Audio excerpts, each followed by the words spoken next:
What's going on, guys? Welcome to the Talking Pigskin Conference Championship Edition. As always, I'm your host, Kishwar, and I want to begin by apologizing for the one-day delay here. Usually, I do my videos Wednesday night, as you all know.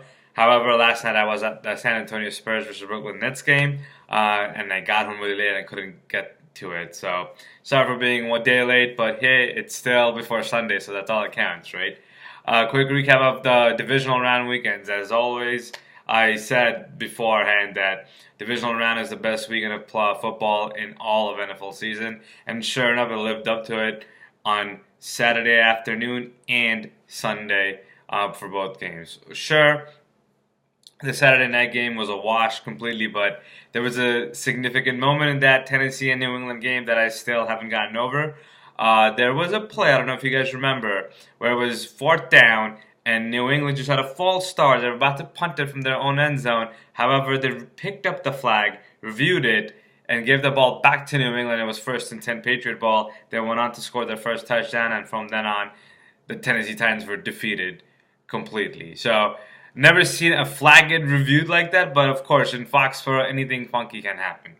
But anyways, Philadelphia Eagles, Atlanta Falcons, very happy to see Nick Foles actually not cost them a game. They played really well. The defense came up to play. Julio Jones probably should have caught that ball. 9 out of 10 times he does catch that ball, but not sure what happened there. Matt Ryan should have played a better game as well. But the Falcons, they just can't get out of their own way. They're just the choke artist. Unfortunately, any team for Georgia now seems to have that label. As for Pittsburgh Steelers, that's what you get for looking forward to New England and forgetting you have to play the Jaguars. That defense, Mike Mitchell was talking about the Patriots. That defense did not show up to play. The Pittsburgh offense put up 42 points. They actually played. Antonio Brown, Le'Veon Bell, Ben Roethlisberger, they all showed up to play. But that defense was nowhere to be found. They couldn't stop Jacksonville at all. Leonard Fournette ran all over them. Even the Jaguars defense, who are number 2 statistically this year, they couldn't even stop Pittsburgh offense. So this is not on Big Ben. This is solely on the Pittsburgh defense, who was talking so much trash moving on to New England before they even played divisional games. That's what you get. Congrats to Jaguars. What a great story, Cinderella story with Tom Coughlin running that team. They have been making great strides, and good for them.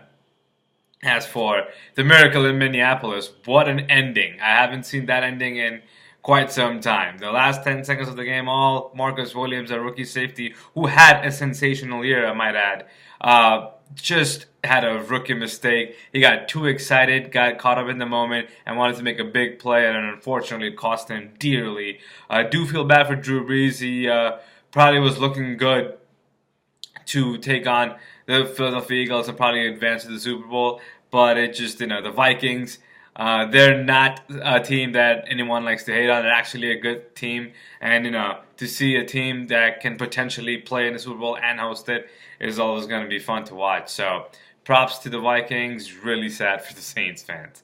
Let's move on to the conference title games this Sunday. The first game is the AFC Championship at 3 o'clock in Foxborough, home of the Tuck Rule and any other new rule you can think of.